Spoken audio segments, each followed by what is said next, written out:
Today, let's talk about some of these blessings we miss if we don't obey. Not only will we miss the opportunity possibly to entertain an angel unaware, but also we'll miss three things. We'll miss, number one, friendship. I remember reading a story in the newspaper. Remember newspapers? Remember those? I used to read the paper cover to cover every day. And I remember, this has been years ago, there was this strange article, kind of long, about this couple. I don't remember any of the details or the names. I just remember the man had been a very successful engineer, and then his investments had done well. So suddenly he became wealthier than he ever thought he would be. And here they were, he and his wife in their middle 40s or late 40s. I think their kids had grown up and moved out of the house. And so they actually bought an island off the coast of New England.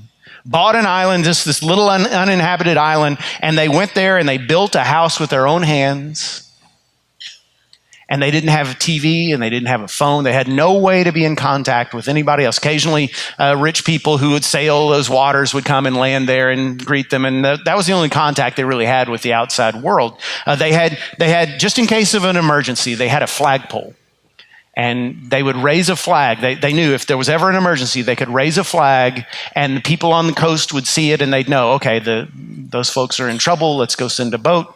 So they lived this idyllic little life with off the grid, no troubles, no stress. And then one day the man got sick, and he got progressively more sick. And she tried to nurse him, and she tried to get him well. And then finally she realized, I've got to have help. And she ran out to that flagpole and she tried to raise it, but it had rusted and the flag wouldn't raise. And the man died.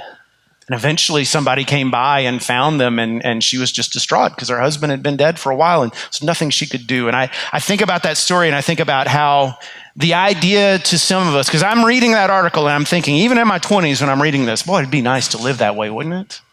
No stress, no trouble, none of the strife of the outside world. But to isolate yourself that way, there comes a time when you need other people. And I later in life came to understand that. In my own 40s, I hit a rough patch of life, and I had no friends. Not because I was around mean people. I was in a great church, and people were nice to me, and there were lots of people that could have been my friend. I hadn't done the work to make friends.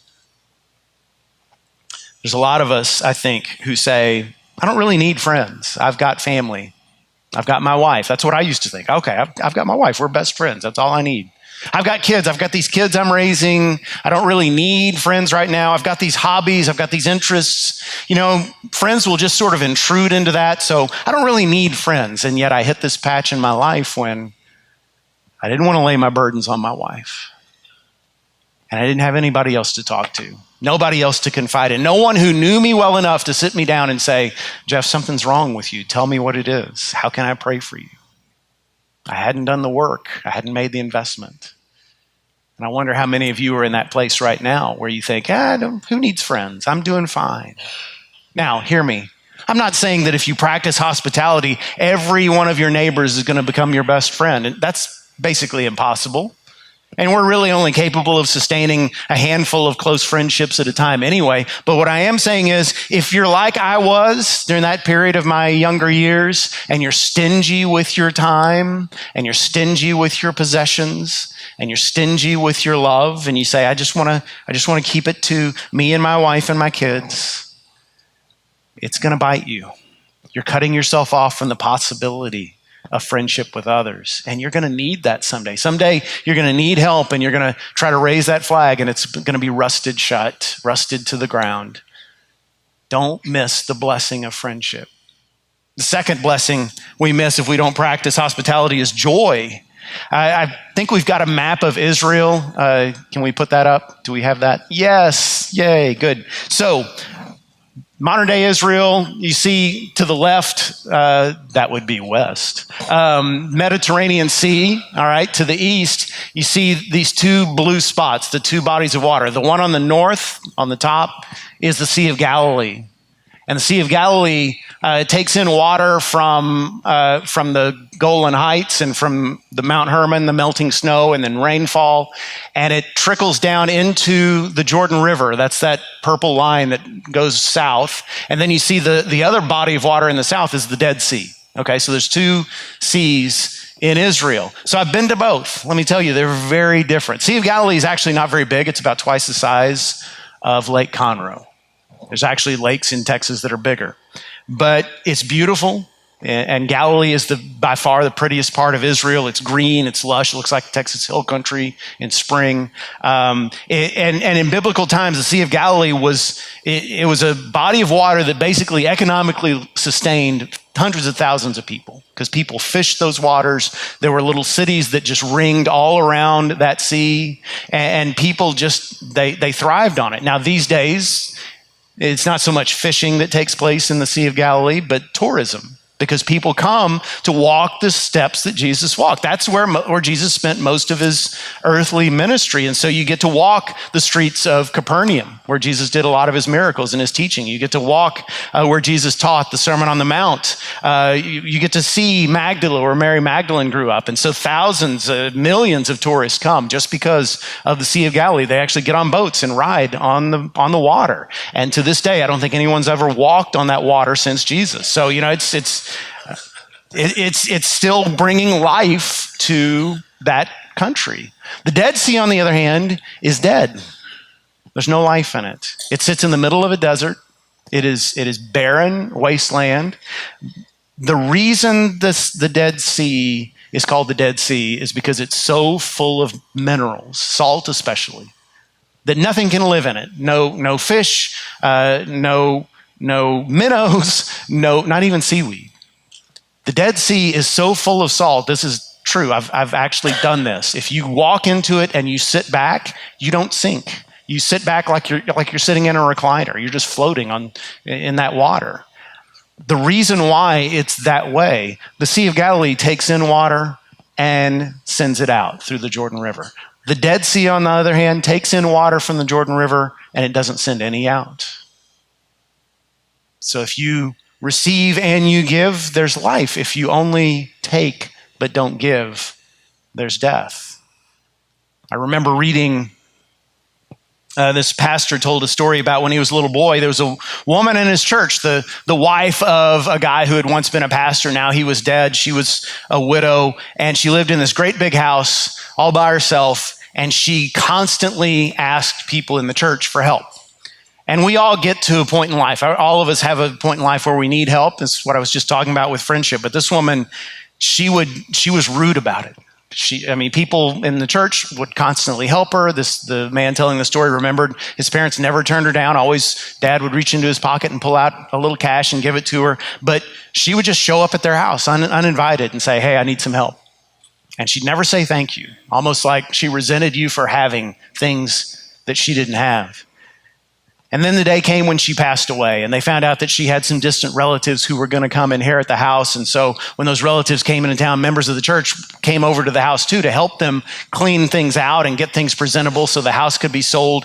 And what they saw inside the house shocked them, because the house was full of beautiful stuff. Incredible antique furniture, really nice clothes, fancy jewelry, and cash everywhere. Cash stacked on shelves, stuffed into jars, in drawers, everywhere there was money. No telling how much money. And they thought, how sad this woman lived this miserable life when she had more than she could ever spend or give to herself.